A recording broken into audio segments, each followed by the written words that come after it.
I'm Old Sneelock. Welcome to another episode of Old Sneelock's Workshop. I have a Bosch 1530 Nibbler. This thing. And I picked it up for $10 at the Restore many years ago. It sat on the shelf because I said, well, it doesn't seem to cut too well.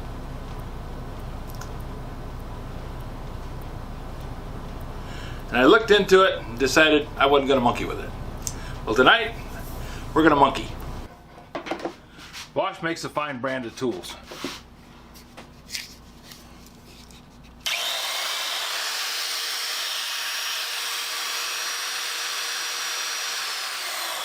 At least they did. Nobody's making really great tools anymore, at least not in my estimation. Most of them are kind of okay. My opinion is the batteries cost so much that they have to make the tools cheap in order to get the price down enough for people to even look at them.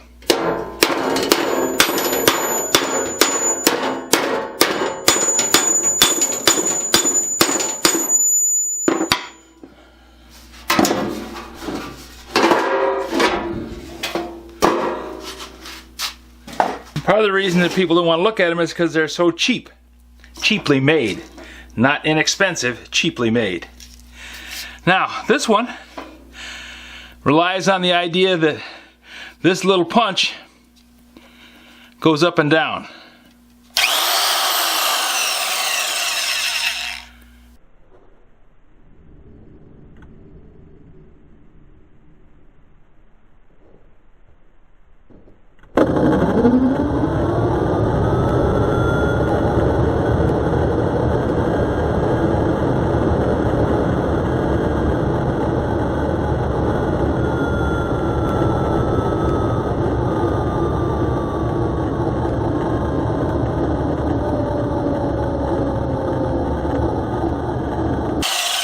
And as it goes up and down, the metal goes in between the punch and the die. And it's supposed to cut it.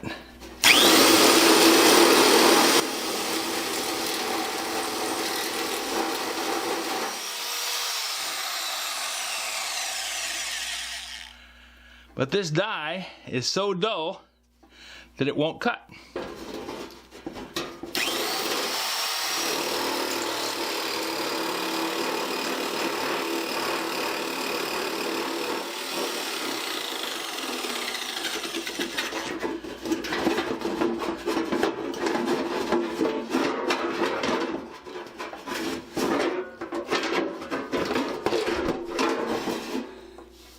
It's supposed to make little tiny chips, but what it's making, it's kind of smearing the steel. I think it needs to have sharp punches. So I look at these and I go, well, can I sharpen them? And I don't know. I might be able to. I got a $10 tool that I invested all of $10 on. That's what the little sticker on the side of it says. Mostly because it's not battery operated. People don't want to bother with anything with a cord on it. They all think, well, it has to be portable. Most of the stuff I do, I'm within 10 feet of a plug. 10 feet of an outlet. So, that's kind of a misnomer. Okay, with the cord unplugged, I'm going to see if I can take this punch out and see what I can do with it.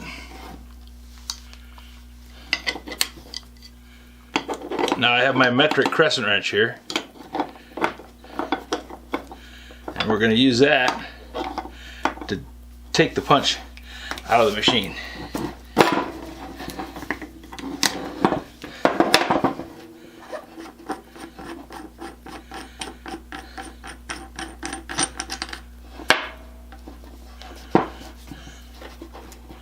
At least that's the plan.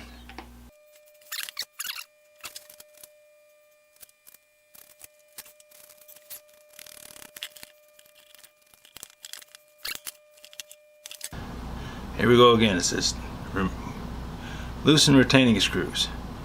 Okay, I think I'm gonna have to go look at it in a better, larger format. There, we got some movement out of it. Got all these metal shavings out of the punch too. Let's see, get this thing unplugged. Loosen up this screw. And it seems that there's supposed to be a locking screw in that hole right there. I looked at the manual and it calls for a locking screw to be entered into that. So we'll have to clean that up and see what kind of locking screw it takes.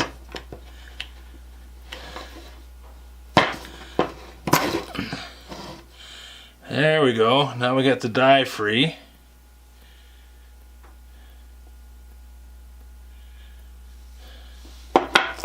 Now we loosen up this union nut.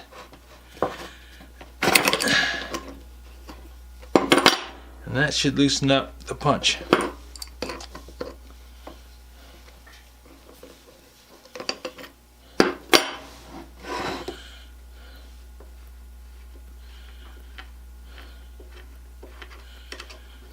Okay, that's out. Bunch of dirt, a lot of dirt. Huge amounts of crap. Now I have a new punch ordered.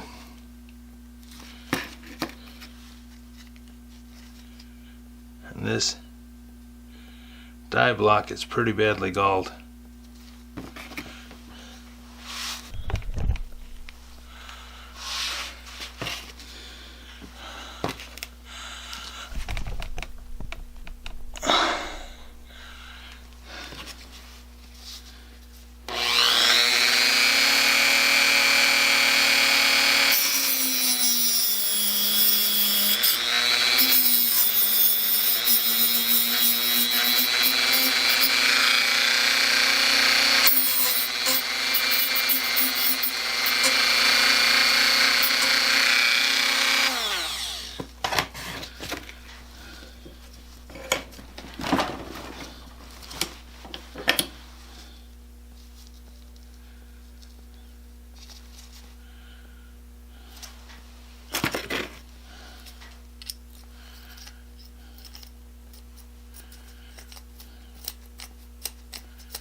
Okay, now this edge is rounded off.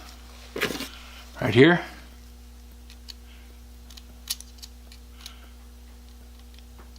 Completely rounded off. Now I think I can clamp this and the chuck and dress that. Grab a hold of this part of it here on the lathe chuck and then go in there and stone that a little bit. See what we can do.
That's a lot sharper shaving my fingernail.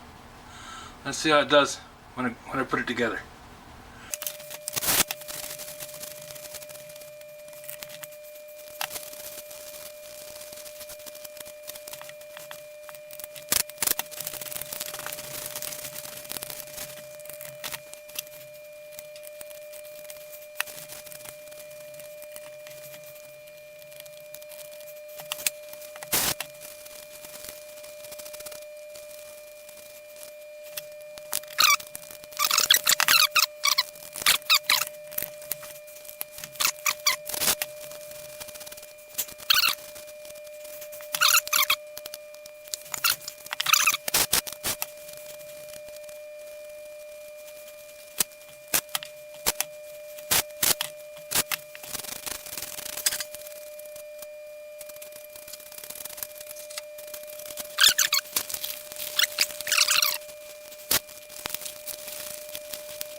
Okay, let's see how well it does with the bit sharpened as good as I can get it.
It's cutting, but it's more ripping than cutting. And the edges are folding up, which means there's too much clearance between the punch and the die. And I cannot fix that by any method that I have available to me.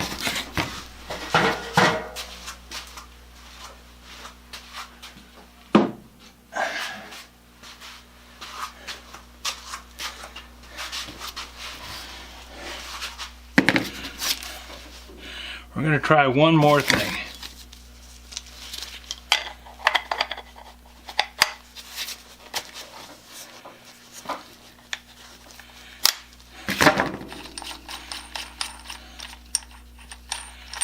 I'm going to leave the punch where it is.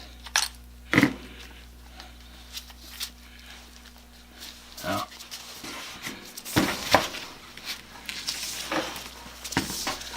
I have steel jammed in there between the punch and the die, so it's wedged.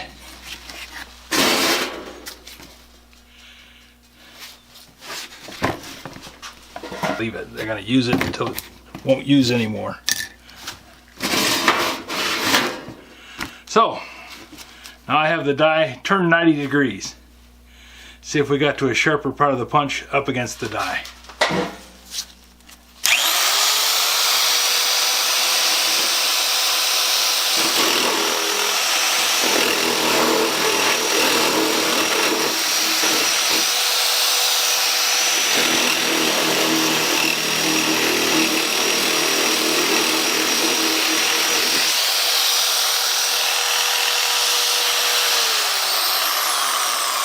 Now, if anything, we went a little duller. Okay, we'll give it another 90-degree turn.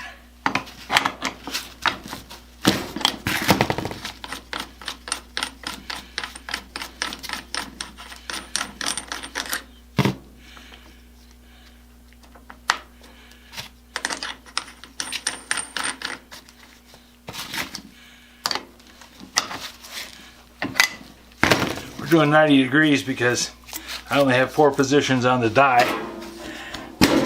So I'm going simplest and easiest I can.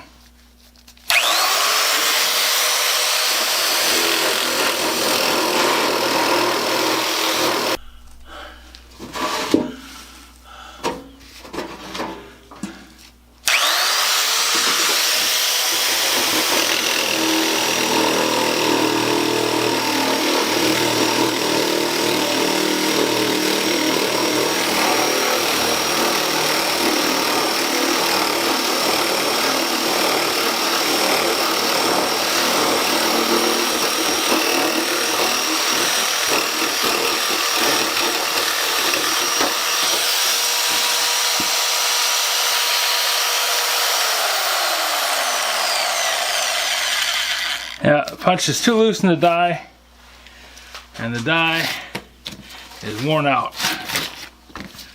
The punch is worn out.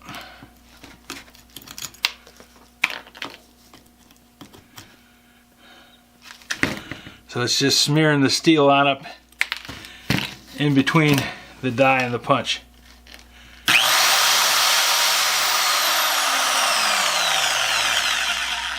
So, without a new one of these and a new punch, this thing won't work. Or at least a new punch. We're going to try a new punch first.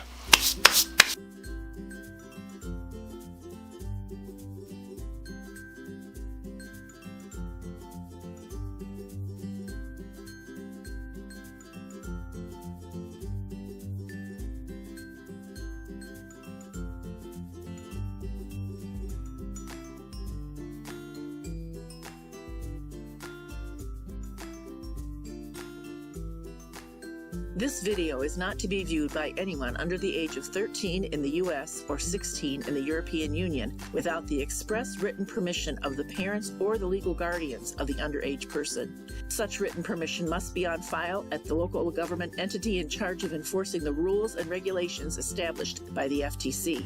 Anyone violating these terms is admitting by default that they hold harmless the owners and operators of this channel. Any and all questions should be addressed to your local branch of the FTC.